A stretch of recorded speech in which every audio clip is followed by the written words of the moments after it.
Seja bem-vindo e seja bem-vinda a esse canal que nasceu do coração de Deus para mim e para você.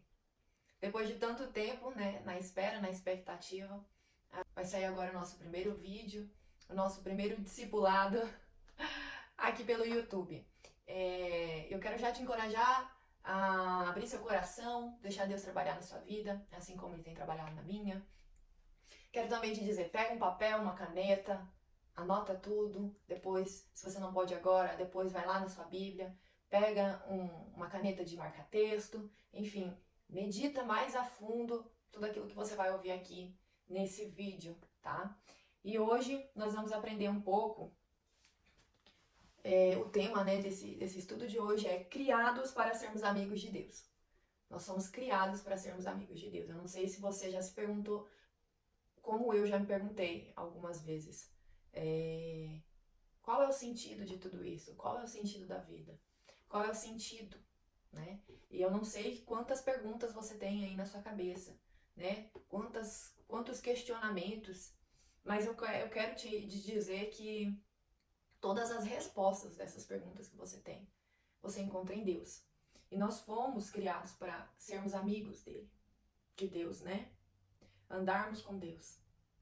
Então nós vamos aprender um pouco sobre a criação do mundo, nós vamos aprender sobre a queda da humanidade e a reconciliação com Deus. Eu acredito que você saiba sobre isso, né? Um pouco sobre a criação do mundo, mas eu quero trazer aqui alguns versículos para que nós venhamos a entender mais a fundo. Nós fomos criados para ter uma vida de relacionamento diário com Deus. Este é o propósito da humanidade, esse é o propósito, o nosso propósito inicial, o propósito principal, se é que podemos dizer assim, né? Da criação é ser amiga de Deus. Então nós vamos abrir aí em Gênesis, capítulo 3, versículo 8, na parte A. Nós vamos ver claramente isso lá na criação, no livro de Gênesis, o primeiro livro, né, da Bíblia. Ouvindo o homem e a sua mulher os passos do Senhor Deus, que andava pelo jardim quando soprava a brisa do dia, Deus descia para andar com eles todos os dias. Olha só que tremendo. Então Deus descia para andar com eles todos os dias. Este era o propósito. Deus criou a humanidade e todos os dias Deus descia para falar com eles, ter uma vida de relacionamento e intimidade com a humanidade. Porém, esse relacionamento com Deus foi quebrado.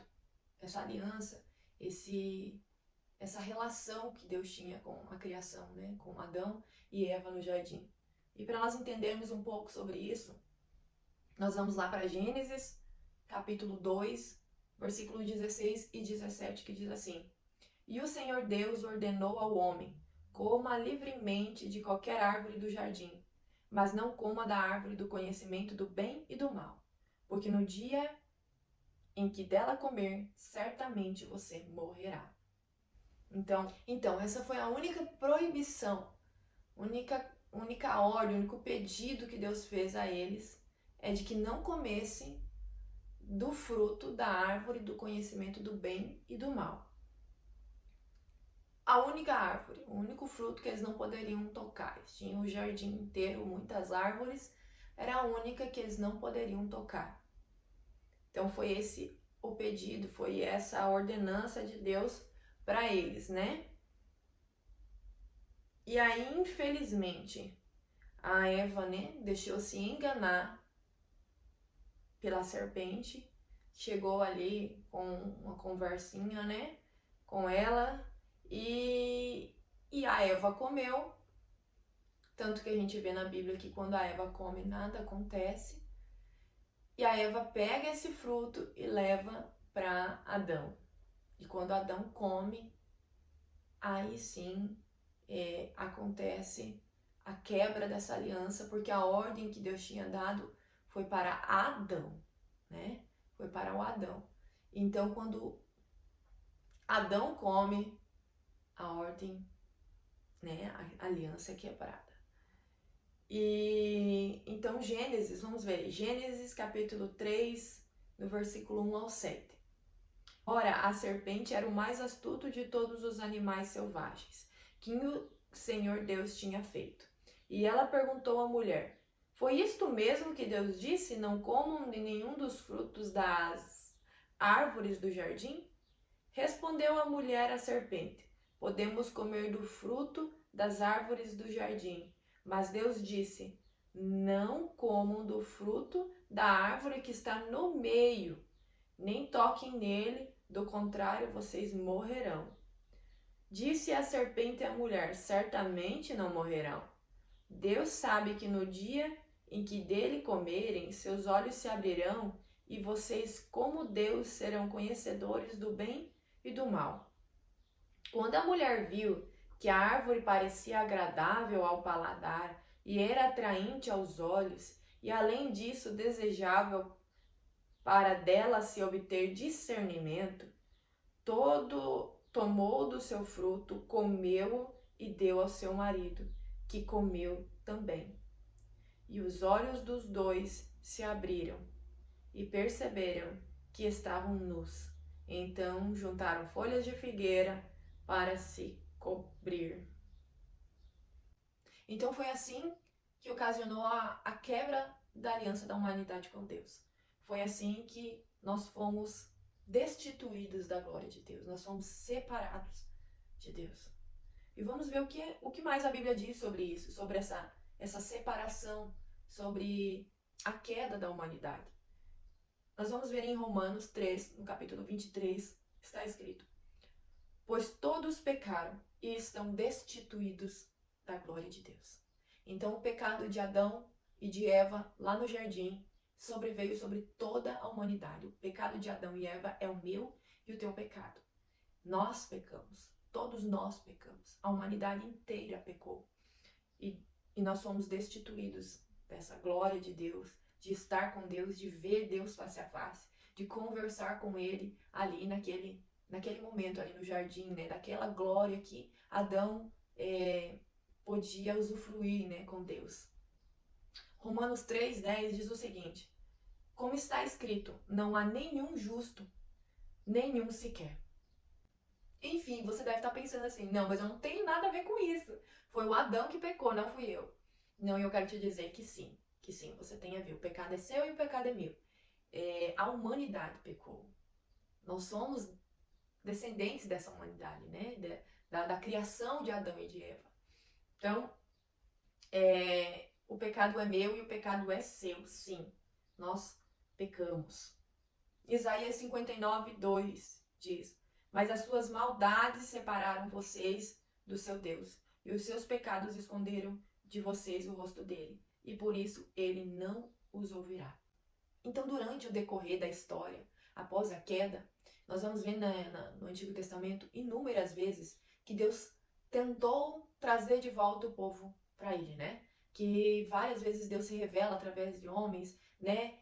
E a humanidade começa a tentativa de religar-se com Deus, né? De tentar se religar com Deus. Então Deus começa a usar vários profetas, só para resumir aqui um pouquinho a história, porque não dá para trazer a fundo, mas Deus começa a erguer pessoas, né, profetas, para profetizar e dizer o Cristo, né, que viria, profetizando sobre a vinda de Jesus, sobre o Cordeiro que tiraria o pecado do mundo, né, sobre o verdadeiro sacrifício. Então Deus começa a usar profetas para profetizar a vinda do Cristo, a vinda de Jesus, para a reconciliação da humanidade. Então Deus decide de uma vez por todas restaurar a sua aliança com a humanidade, né? Fazer uma restauração com a humanidade, graças ao seu amor por nós. E nós vamos ver aí em João 3,16, que diz: Porque Deus tanto amou o mundo, que deu seu Filho unigênito, para que todo aquele que nele crê não pereça, mas tenha vida eterna. Glória a Deus, aleluia! Agora nós podemos ter acesso ao Pai. Agora nós temos o verdadeiro sacrifício. Jesus pagou o verdadeiro sacrifício na cruz, né? O sacrifício da apropriação, o sacrifício da expiação dos nossos pecados. E sobre sacrifício, depois nós vamos entender por quê, né? Mas ele pagou de uma vez por todas. No próximo vídeo, alguns vídeos eu vou fazer sobre isso, sobre o sacrifício, né? Falando mais a fundo sobre Jesus. Mas ele pagou de uma vez por todas o preço do nosso pecado na cruz do Calvário. E ele ressuscitou. Ele está vivo. Aleluia. Vamos ver aí em Romanos 5:8. Mas Deus demonstra o seu amor por nós. Cristo morreu em nosso favor quando ainda éramos pecadores. Romanos 4:25 diz: E ele foi entregue à morte por nossos pecados e ressuscitado para a nossa justificação. Glória a Deus, aleluia. Então é isso, olha, o que nós vimos agora no decorrer desse vídeo. Nós vimos que a criação, nós vimos por que nós fomos criados. Nós vimos a queda, o que ocasionou o nosso desligamento com Deus. E nós acabamos de ver a reconciliação do povo, a reconciliação da humanidade, da criação com o Criador, com Deus. E agora, para nós vivermos essa reconciliação, nós precisamos receber a Cristo em nossas vidas. Como assim, Jaque? Como assim? Eu creio em Deus, eu creio em Jesus, né? Eu creio que Jesus morreu na cruz, que é Filho de Deus. Então vamos lá, vamos entender por que nós precisamos reconhecer, nós precisamos receber, nós precisamos confessar e nós precisamos andar. Nós vamos entender isso agora. João, capítulo 1, versículo 12. Contudo, aos que receberam e aos que creram em seu nome, deu-lhes o direito de se tornarem filhos de Deus. E aqui começa a caminhada de reconciliação. Aqui começa a direcionarmos a nossa vida a realmente andarmos com Deus. Porque está escrito, ó, contudo os que receberam, eu preciso receber então Cristo em minha vida. Eu preciso receber, eu preciso aceitar esse sacrifício que Jesus fez por mim. Eu preciso crer no seu nome, eu preciso crer que Ele é Deus, que Ele se destituiu da sua glória para cumprir o seu propósito, instituído pelo Pai, desceu aqui na terra, viveu como homem, nasceu de mulher, cresceu, teve sua infância, viveu como homem, sofreu como homem, mesmo sendo 100% Deus, ele foi 100% homem. Ele veio aqui cumprir esse propósito de reconciliação, da nossa reconciliação com Deus. Sofreu muito, muito, para pagar um preço de cruz pela minha e pela sua vida. Isso é amor. Isso é o amor de Deus pela minha e pela sua vida. Então nós precisamos receber esse amor. Receber esse amor, crer, e assim nós nos tornamos novamente filhos. Nós nos tornamos filhos. Nós somos recebidos por Deus como filhos. Isso é muito profundo, isso é muito profundo. Que através do Deus Filho, Jesus, o Filho de Deus, nós hoje nos tornamos filhos também de Deus. Vamos ver em 1 João, capítulo 4, versículo 15, diz assim: Se alguém confessa publicamente que Jesus é o Filho de Deus, Deus permanece nele e ele em Deus. Então, por que nós precisamos confessar Jesus publicamente?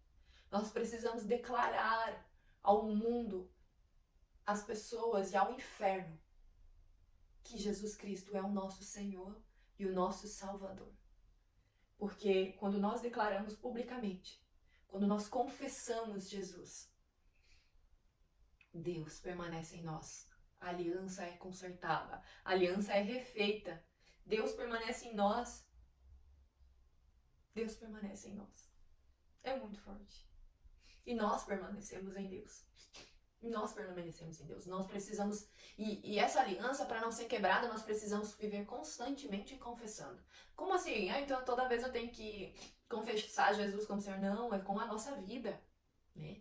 Você sim precisa. Nós vamos entender que a gente precisa fazer uma aliança com Jesus publicamente. Mas a nossa aliança precisa ser renovada todos os dias, porque o inferno se levanta todos os dias para nos tirarmos da presença de Deus. Então nós precisamos todos os dias confessar Jesus, confessar nos nossos atos, confessar nas nossas escolhas, confessar na nossa vida, na nossa conduta, não só com os nossos lábios, mas com o nosso coração. Nós precisamos viver uma vida de confissão a Deus, de que nós somos dele, que nós recebemos tudo o que ele fez por nós. Em Romanos 10, no capítulo 10, né, no versículo 9, diz assim: Se você confessar com a sua boca que Jesus é Senhor e crer em seu coração que Deus o ressuscitou dentre os mortos, você será salvo. Essa é a chave. Essa é a chave. Eu falo assim, eu não falo assim, Jesus já comprou a passagem para o céu. A minha passagem está comprada. Eu só preciso ficar no caminho para chegar naquele dia e fazer só o check-in. A passagem foi comprada. Ele comprou. Ele pagou o preço. Não é sobre o que eu faço. Não é sobre o que se eu sou boa ou não, que é porque eu vou pro céu. Lógico que eu preciso viver uma vida segundo a palavra de Deus, porque também eu não vou pro céu. É porque ele comprou a passagem, que se eu não me comportar como uma pessoa prudente, uma pessoa dentro daquilo que ele me ensina a viver, que ele está me instruindo a viver, verdadeiramente eu também não vou conseguir chegar naquele grande dia e fazer o check-in. Porque eu provavelmente vou ter me perdido no meio do caminho. Eu não vou ter as instruções para chegar até no aeroporto. Será que você tá me entendendo? Então, essa é a chave. Essa é a chave que se nós confessarmos Jesus com a nossa boca, se nós crermos nele, se nós vivermos com ele, se nós crermos que ele ressuscitou dos mortos, nós seremos salvos. Salvos do peso do pecado, salvos do jugo do pecado, salvos da morte eterna. Salvos da morte eterna. Então nós vimos que nós precisamos crer, nós precisamos receber Jesus e nós precisamos confessar ele publicamente para que as pessoas saibam que a sua fé está em Cristo. Que a sua fé está em Cristo e que ele é o seu Senhor e o seu Salvador. E aí sim, quando você faz tudo isso, quando você recebe Jesus no seu coração, quando você crê que ele é o Filho de Deus, que ele se entregou naquela cruz para morrer em seu lugar, para pagar o preço do seu pecado, que ele ressuscitou, que ele está vivo e que ele é o seu Senhor, é o seu Salvador, nós voltamos a andar com Deus. Assim como lá no Éden, nós voltamos a andar com ele. E é tão bom andar com ele. Ouvir a voz dele. Estar com ele. Desculpa, eu me emociono porque é bom demais. A presença de Deus é tremenda. É maravilhosa. Então nós voltamos a andar com Deus, assim como Adão e Eva andaram com ele lá no jardim. Nós voltamos a andar com ele. A andar com ele, a ouvir ele, a estar sensível com ele, a voz dele. João, capítulo 12, versículo 26 diz: quem me serve precisa seguir-me, e aonde eu estou, o meu servo também estará, e aquele que me serve, o meu Pai o honrará. Então, não tem como você dizer que serve a Deus, não tem como você dizer que ama Jesus, não tem como você dizer que crê em Jesus, que você é de Jesus, se você não anda com ele. Se você não anda com ele, você não é dele. Tá claro? Isso. Você precisa andar com ele. Então você não é só crer. Você precisa receber. E você precisa andar. Você precisa voltar a andar com ele. E andar com ele é estar com ele todos os dias. É alinhar a sua vida à vontade dele. A Bíblia diz que o próprio Senhor disse: aquele que quiser vir após mim, negue-se a si mesmo, tome a sua cruz e me siga. Isso é andar com Deus, é negar-se a si mesmo, tomar a sua cruz e seguir a Jesus. Nós precisamos viver uma vida andando com Deus. Como eu faço isso, Jaque? Orando. Primeiro você precisa entregar a sua vida a Ele. Porque se você não entregar a sua vida a Ele, se você não receber, se você não crer, se você não depositar toda a sua fé nele, o primeiro passo é isso. O primeiro passo é esse. Aí você precisa começar a ter uma vida íntima com ele, uma vida de intimidade, de oração, de busca, de leitura da palavra dele. A palavra dele ele deixou como um manual de vida para mim e para você. Você compra um remédio e você lê a bula toda. Por que você não lê a Bíblia? Que foi isso que Deus falou para mim. Você se preocupa em olhar com o manual de instrução de tantas coisas. Quando você compra um celular, você quer saber quais são as funções. Como funciona, para que serve isso, para que serve aquilo. Eu deixei o manual e vocês não estão lendo. Eu deixei o manual para vocês saberem o que é certo, o que é errado, os efeitos colaterais. Que se você não tomar certo, se você não seguir as regras certas, vocês não estão fazendo. Leia o manual que Deus deixou para você. Eu sei que você tem um, às vezes a gente tem até mais que um em casa. Mas eu sei que você tem um e que por muitas vezes eu acredito que na sua casa está, como na minha já esteve, aberto no Salmo 91, lá na estante, como decoração. E a palavra de Deus não é para ser decorativa em nossas casas, ela é para decorar o nosso coração, ela é para transformar a nossa vida de dentro para fora. É para fazer limpeza, faxina em nós. É para fazer isso. Como está escrito, o próprio Senhor Jesus disse em Mateus capítulo 4, no versículo 4 está escrito, Jesus respondeu, está escrito. Jesus respondeu ao Satanás quando ele estava sendo tentado.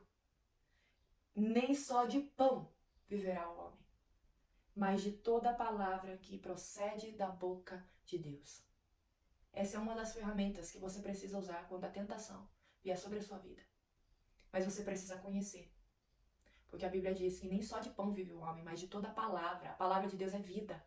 A palavra de Deus é vida para nossas vidas. Olha só, Salmo 119, versículo 105. A tua palavra é lâmpada que ilumina os meus passos e luz que clareia o meu caminho. Nós precisamos nos alinharmos com a palavra de Deus, com aquilo que Ele deixou escrito para nós. Nós precisamos pegar essa lâmpada, viver com ela na nossa mão, na nossa vida, no nosso coração, para que realmente ela nos direcione, né? Ela ilumine os nossos passos para onde nós devemos andar. Para qual caminho eu devo seguir, o que é correto, o que não é, o que agrada, o que não agrada a Deus. Então hoje nós aprendemos um pouco sobre o porquê nós somos criados. Nós somos criados para sermos amigos de Deus. Nós somos criados para andarmos com Deus. Nós entendemos um pouco do que aconteceu para nós termos sido desconectados dessa aliança com Deus, desligados. E nós entendemos como Deus nos reconciliou novamente com Ele, através da vida de Jesus. Coloque sua fé em Jesus, se lance na palavra dele, busque, ore, peça a Deus para que Ele abra os seus olhos, para que você possa o conhecer cada vez mais e voltar a andar com Ele todos os dias. Para que você ande com Ele todos os dias. Essa vida de renovação, essa vida que só Ele traz para nossas vidas, essa alegria que excede todo o entendimento. Você nasceu para andar com Deus. Você nasceu para viver uma vida de comunhão com Ele. Você nasceu para viver a boa, a perfeita e a agradável vontade de Deus para sua vida. Então eu quero te encorajar a você começar hoje, lendo a palavra de Deus. Comece no Evangelho segundo escreveu João. E você vai conhecer Jesus de uma maneira tão profunda, tão amorosa, que é impossível você não se apaixonar cada vez mais por Ele. Todas as vezes que eu leio a palavra de Deus toda, mas o Evangelho segundo escreveu João, é de um amor tão profundo. Você vê tanto a humanidade de Jesus, o quanto Ele ama, nos ama. Então eu quero te encorajar a isso. Leia, comece a ler o Evangelho segundo escreveu João e seja transformado, seja transformada pela palavra de Deus. Um grande abraço e até o próximo vídeo.